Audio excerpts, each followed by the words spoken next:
Friends good morning. आप सभी का स्वागत है हमारे यूट्यूब चैनल सक्सेस पाथ पर। आइए दोस्तों, शिक्षण विधि की श्रृंखला में हम एक और नेक्स्ट टॉपिक की ओर बढ़ते हैं। नेक्स्ट टॉपिक का नाम है हमारा सहसंबंध या को रिलेशन। देखिए, इस यूनिट से पहले मैं आपको बता दूं कि ब्लूम्स की टैक्सोनॉमी हो चुकी है। आप वीडियो जाकर के चैनल पर जाके आप उस वहाँ से वीडियो को देख सकते हैं। और आपकी शिक्षण की सहायक सामग्री वाला टॉपिक हो चुका है। और एक और आपके लिए जो टॉपिक मैंने कराया है वो कराया आपका पाठ योजना। इस प्रकार से आपके 3 जो मेजर टॉपिक हैं ये आपके कवर हो चुके हैं। और नेक्स्ट टॉपिक आपका सहसंबंध या को रिलेशन। ठीक है, तो देखिए कोरिलेशन क्या है। ये छोटा टॉपिक है, इसके बारे में बात करते हैं कि कोरिलेशन कहती किसे है। तो देखिए, कोरिलेशन से मतलब है जब कोई भी सब्जेक्ट है, देखिए इस दुनिया में जो भी ज्ञान है, चाहे वो किसी सब्जेक्ट का ज्ञान है, चाहे वो हिंदी का ज्ञान हो, चाहे संस्कृत का ज्ञान हो, चाहे सामाजिक का ज्ञान हो, चाहे वो विज्ञान का ज्ञान हो, ये जो ज्ञान है आपस में एक दूसरे कैसे क्या है बेटा, ज्ञान आपस में एक दूसरे से क्या है, जुड़ा हुआ है। ज्ञान आपस में एक दूसरे से क्या है, जुड़ा हुआ है, जो भी ज्ञान है। तो ये जो ज्ञान जो आपस में जुड़ा हुआ है, इसे ही हम क्या बोलते हैं, सहसंबंध बोलते हैं। इसे ही हम क्या बोलते हैं, सहसंबंध बोलते हैं। तो ये है कि अध्यापक का भी यहाँ पर ये दायित्व बन जाता है इस प्रकार से कि जब वो किसी सब्जेक्ट को पढ़ाए अध्यापक, और अध्यापक को लगे कि ये जो टॉपिक है उस वाली सब्जेक्ट से पूछा गया, जैसे हिंदी पढ़ाते पढ़ाते समय पॉलिटिकल साइंस की कोई बात आती है तो अध्यापक को पॉलिटिकल साइंस के बारे में थोड़ा सा तो बता ही देना चाहिए, जिससे वो टॉपिक क्या हो जाए, आपस में कोरिलेट हो जाए। ये क्या कहलाता है, सहसंबंध कहलाता है। और समझे थोड़ा सा और, जैसे मैथ्स पढ़ा रहा है अध्यापक, मैथ्स पढ़ा रहा है और मैथ्स पढ़ाते पढ़ाते साइंस की बात कोई आ जाती है या फिजिक्स की कोई बात आ जाती है, तो मैथ्स की पढ़ाते पढ़ाते थोड़ी सी उस फिजिक्स की बात को भी क्या कर देना चाहिए, बच्चे के दिमाग में क्लियर कर देना चाहिए।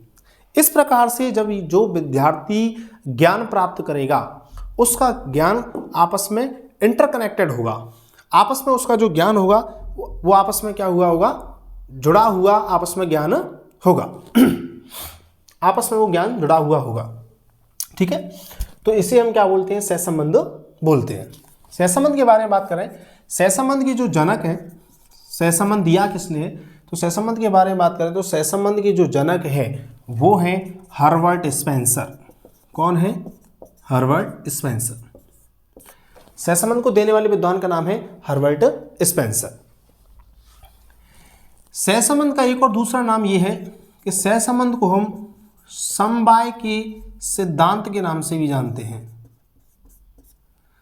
सहसंबंध को हम समवाय के सिद्धांत के नाम से भी जानते हैं। ठीक है, तो इसे अब याद रखें कि सहसंबंध को देने वाले विद्वान का नाम क्या है, दिया किसने, हर्बर्ट स्पेंसर ने। इसका दूसरा नाम क्या है, सहसंबंध है। और इसका मतलब ये होता है कि जो भी सब्जेक्ट हैं उनका ज्ञान आपस में जुड़ा हुआ है तो सहसंबंध कहलाता है। आप लिखना चाहें तो ऐसे लिख लें, जब दो या दो से अधिक विषय के ज्ञान को अध्यापक द्वारा जोड़कर पढ़ाया जाए तो वह क्या कहलाता है, सहसंबंध कहलाता है। तो वह क्या कहलाता है, सहसंबंध कहलाता है। आगे चलते हैं कि सहसंबंध कितने प्रकार के होते हैं। तो देखिए भाई साहब, सहसंबंध है वो आपके 3 प्रकार के होते हैं। सहसंबंध का जो टाइप दिया गया है वो कितने प्रकार के सहसंबंध है, सहसंबंध है वो हमारे कितने प्रकार के दे रखे हैं, 3 प्रकार के होते हैं। तीनों प्रकारों को आप देखें, ऐसे आप डायग्राम बना लें। सहसंबंध का पहला प्रकार है उसे बोलते हैं एक सहसंबंध, एक सहसंबंध। दूसरा जो प्रकार है इसका वो है पारस्परिक सहसंबंध। दूसरा प्रकार है पारस्परिक सहसंबंध। और जो इसका तीसरा प्रकार है वो है इसका गुणांक सहसंबंध। गुणांक सहसंबंध कौन सा है, गुणांक सहसंबंध। इसको बोलते हैं यूनिलैटरल इसको बोलते हैं कोलैटरल,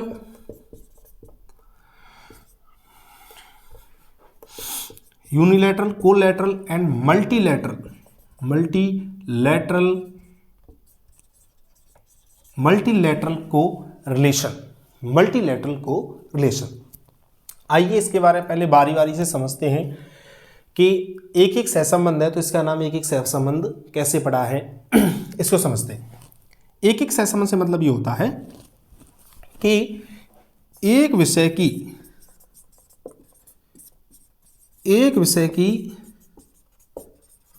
विभिन्न शाखाओं,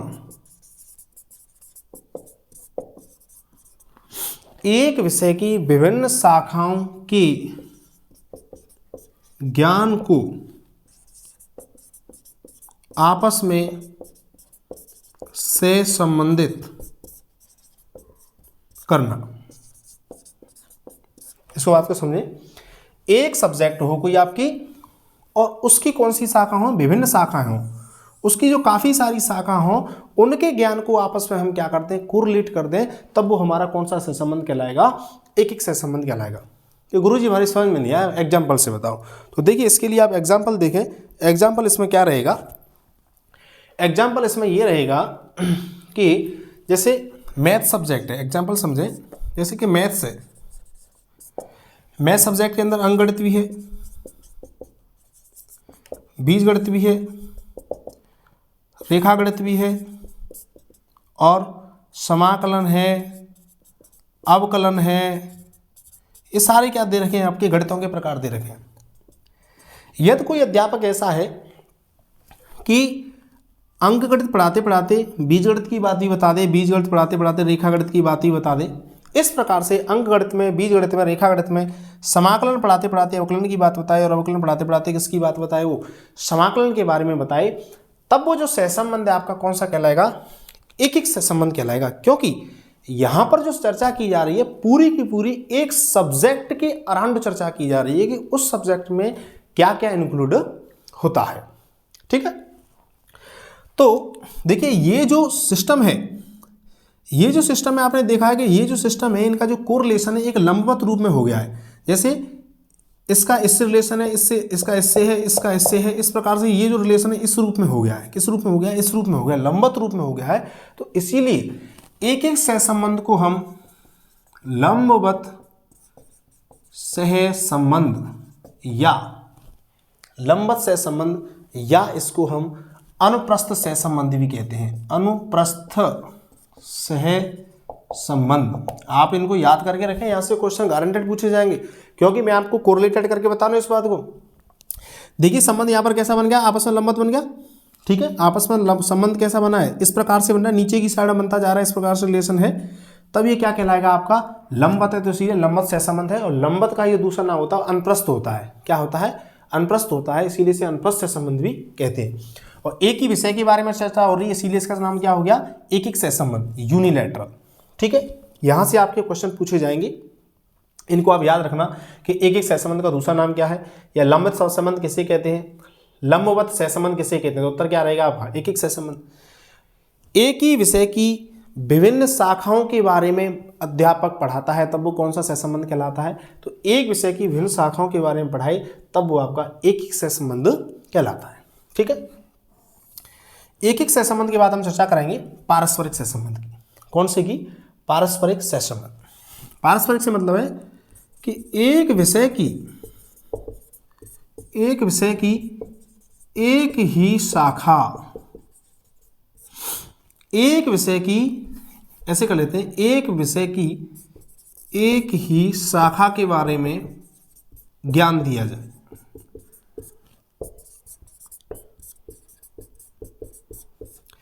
एक विषय की एक ही शाखा से मतलब क्या है, जैसे एक कोई विषय है हमारी हिंदी, और एक विषय की एक ही शाखा कहें या एक ही भाग कहें, या क्या कहें उसकी शाखा या एक ही भाग। जैसे हिंदी विषय की दो शाखाएं देखा जाए तो मूल तौर पर आपकी एक शाखा क्या हो जाती है, गद्य, और एक शाखा क्या हो जाती है, पद्य। यदि अध्यापक केवल पद्य के बारे में ही आपको पढ़ाए, जब पद्य पढ़ा रहा है, जब गद्य की बातों को बिल्कुल भी नहीं बता रहा है, तब वो आपका क्या कहलाएगा, आपका पारस्परिक सहसंबंध कहलाएगा। और पद्य में भी जैसे ये है, पद्य में जयशंकर प्रसाद की रचना और शिव मंगल सिंह सुमन की रचना, शिव मंगल की जो रचना है उनमें आपस में क्या बना दी, एक कोरिलेशन बना दी। देखिए इन दोनों में इस प्रकार से क्या है, एक कोरिलेशन है, इस प्रकार से आपस में क्या है, इन दोनों में कोरिलेशन है कि शिव मंगल सिंह सुमन और जयशंकर प्रसाद की रचनाओं में ये तो तुलनात्मक अध्ययन है, ये इन दोनों में अंतर है।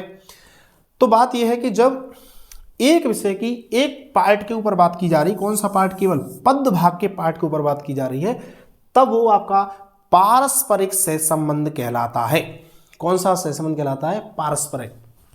और देखिए जब एक विषय की एक ही शाखा के बारे में बात हो रही है तो इसका एक और नाम निकल के आ जाता है आंतरिक सहसंबंध, आंतरिक सहसंबंध।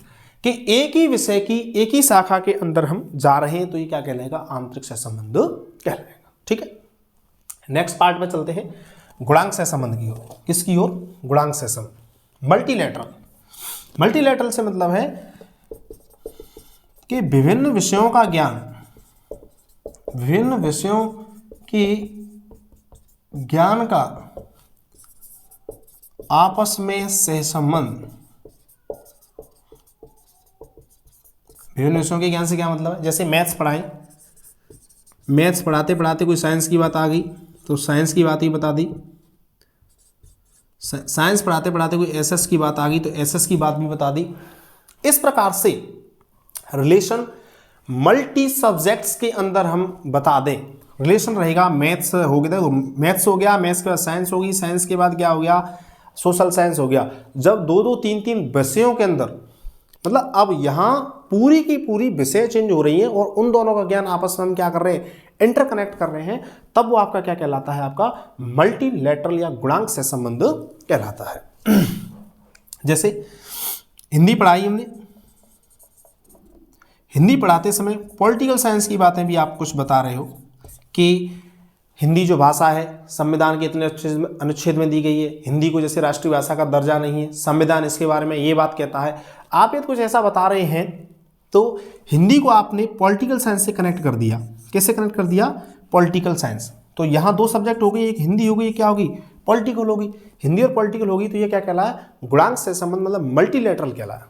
मल्टीलैटरल है, यहाँ काफी सारी सब्जेक्ट्स जुड़ रही हैं। ठीक है, मल्टीलैटरल का जो दूसरे नाम होता है वो होता है रेखीय सहसंबंध। एक और जो नाम होगा वो क्या होगा, रेखीय सहसंबंध। रेखीय सहसंबंध से मतलब कैसे कि देखिए जो गुणांक सहसंबंध है एक रेखा के रूप में आगे की ओर बढ़ रहा है। देखिए आप इस तरीके से आगे की ओर बढ़ रहा है। मैथ्स को साइंस से कनेक्ट किया, साइंस को किससे कनेक्ट किया, आपको एसएस से कनेक्ट किया, तो ये क्या कहलाया, आपके किसकी ओर बढ़ रहा है, आपका रेखा की तरह आपका आगे की ओर बढ़ रहा है, इसीलिए रेखिक सहसंबंध कहलाएगा। क्या कहलाएगा, रेखिक सहसंबंध। और रेखिक सहसंबंध को इसका जो दूसरा नाम होगा उसे हम अनुदैर्ध्य, एक और नाम ऐड कर सकते हैं, अनुदैर्ध्य, अनुदैर्ध्य सहसंबंध भी कहेंगे। क्या कहेंगे, अनुदैर्ध्य सहसंबंध। देखिए इन दोनों को देखिए आप, गुणांक को और एक एक को देखिए। गुणांक का जो संबंध है वो क्या है, इस तरीके से नीचे की ओर काफी सारी सब्जेक्ट्स हो रही हैं, सब्जेक्ट चेंज नहीं हो रही है, सब्जेक्ट आपकी गणित है, लेकिन गणित को डिफरेंट तरीके से पढ़ा जा रहा है, डिफरेंट गणित है यहाँ पर, तब तो ये लंबवत संबंध है। यहां आपकी सब्जेक्ट प्लस होती जा रही है, जैसे एसएस पढ़ाई और एसएस के बाद हमने देखा कि कुछ एसएस की बातें हमारे से कनेक्ट हो गई। कौन सी सब्जेक्ट से, एसएस की बातें आपकी कनेक्ट हो गई, माना कि आपकी हिंदी से कुछ बातें ऐसी हैं हिंदी की यूनिट से आपकी कवर हो गई। तो ये देखिए फिर आगे ये रेखा बढ़ गई, आगे ये रेखा अब यहाँ तक बढ़ गई, तो ये सहसंबंध कैसा कहलाया, ये जो सहसंबंध है ये आपका गुणांक, रेखीय और अनुदैर्ध्य प्रकार का सहसंबंध कहलाएगा।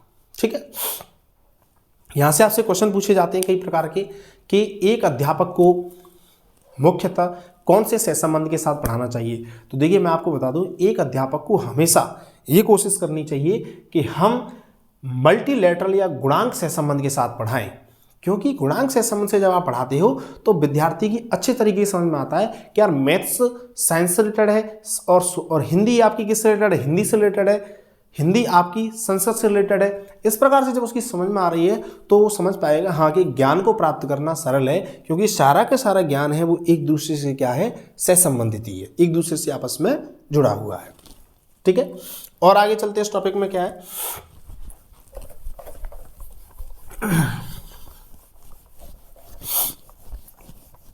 और आगे देखें इस टॉपिक में ये है कि जो गुणांक सहसंबंध है दो प्रकार का होता है। गुणांक सहसंबंध के बारे में बात करें, स्पेशली गुणांक सहसंबंध। गुणांक सहसंबंध मुख्यतः कितने प्रकार का होता है, दो प्रकार का होता है। पहला जो सहसंबंध है वो आपका होता है आकस्मिक सहसंबंध। कौन सा? आकस्मिक गुणांक सहसंबंध। और एक रहेगा आपका प्रायोजित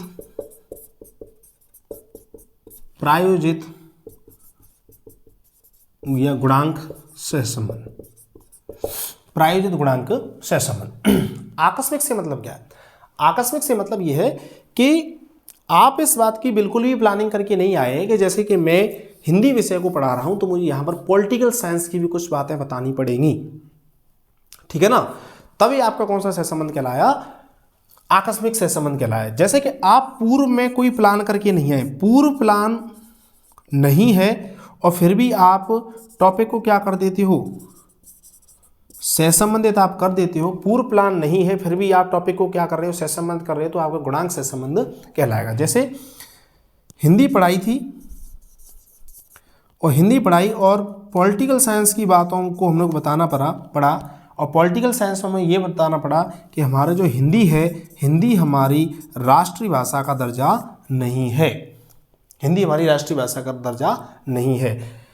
या हमको ये बताना पड़ा कि जो राजस्थानी है, राजस्थानी को अभी हमारी जो भाषाएं हैं, हमारी जो स्टेट लेवल की भाषाएं हैं जिनको दर्जा दे रखा है, जो 22 या 24 भाषाएं दे रखी हैं, उनमें ये अब भी इंक्लूड नहीं है।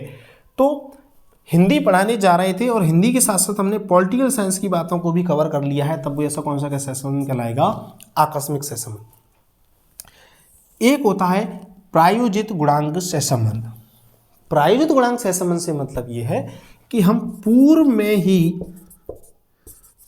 ही प्लान करके जाएंगे।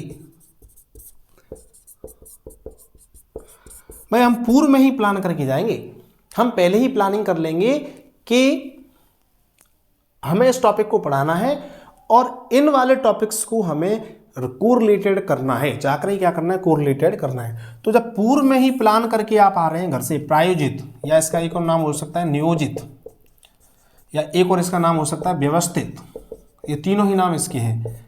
व्यवस्थित सहसंबंध, व्यवस्थित गुणांक सहसंबंध, नियोजित या प्रायोजित, ठीक है, ये तीनों नाम इसके।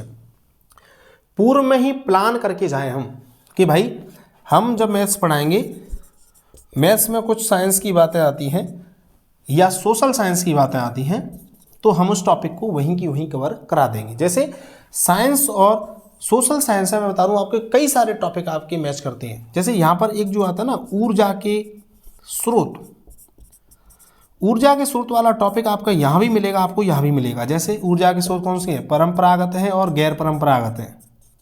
ये आपको दोनों सब्जेक्ट में ये वाला टॉपिक मिल जाएगा, ठीक है। ऊर्जा के स्रोत एवं परंपरागत स्रोत, ये वातावरण नाम का टॉपिक है, वातावरण को शुद्ध करना, ये करना, ये सारे टॉपिक यहाँ भी मिलेंगे, आपको यहाँ भी मिलेंगे, ठीक है।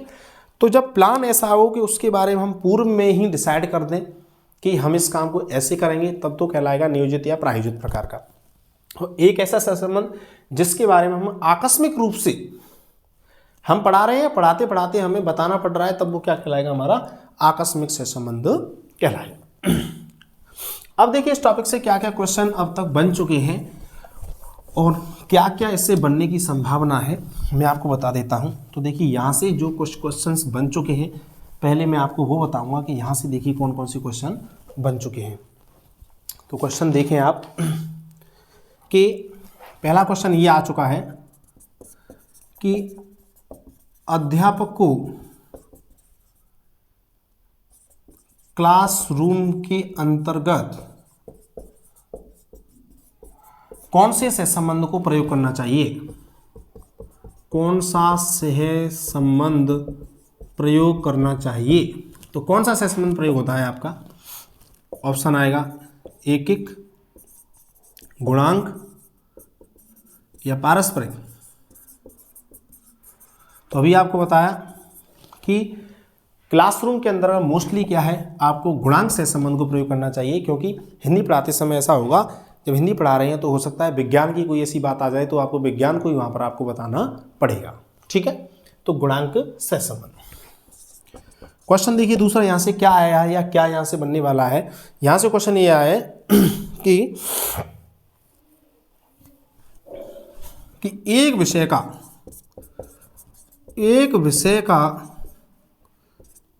का ज़्यादा से ज़्यादा ज्ञान रखना, एक विषय का ज़्यादा से ज़्यादा ज्ञान रखना कौन से सहसंबंध में सहायक होगा?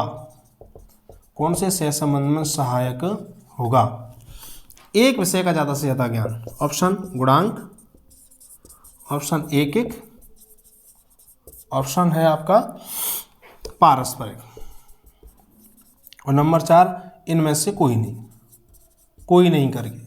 तो देखिए, एक विषय का ज़्यादा से ज़्यादा ज्ञान, गुणांक के बारे में बात करें तो गुणांक के बारे में बता चुका हूँ कि विभिन्न प्रकार की सब्जेक्ट्स होनी चाहिए, तब तो कौन सा सहसंबंध रहेगा? गुणांक।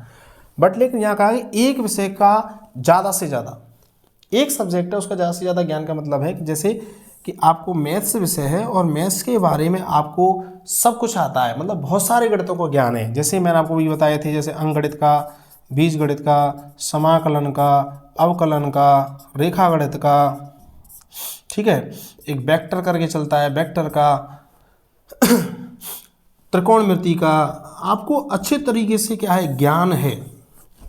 तो एक विषय का ज़्यादा से ज़्यादा ज्ञान है तो एक एक से संबंध में सहायक होगा, और एक एक यदि आपके ऑप्शन में नहीं आता है तो आप ऑप्शन में क्या लगा के आएंगे? आंसर पारस्परिक लगा के आएंगे, क्योंकि पारस्परिक से संबंध है, ये एक विषय की एक ही ब्रांच के बारे में बात करता है, पर ये भी उसकी कंप्लीटली ही बात करता है। देखिए दोस्तों, ये एक शॉर्ट टॉपिक था, बहुत बड़ा टॉपिक नहीं था। ठीक है, यहाँ से लेकिन क्वेश्चन जरूर बनेंगे, यहाँ से 1 या 2 क्वेश्चन आपके बन जाते हैं, और प्री रीट में आपके बिल्कुल यहाँ से आने की संभावना है, तो आप इस टॉपिक को कवर कर लें। ठीक है, और मेरी वीडियो यदि आपको अच्छी लगती है तो अपने दोस्तों के पास ज़्यादा से ज़्यादा शेयर करें, जिससे कि वो भी ये जो मैंने प्लेटफॉर्म डिसाइड किया है कि मैं आपको निःशुल्क शिक्षा देना चाहता हूँ, ये मेरा जो सपना है वो क्या हो सके, पूरा हो सके, और बच्चे ज़्यादा से ज़्यादा मेरे से जुड़ सकें। Thank you so much.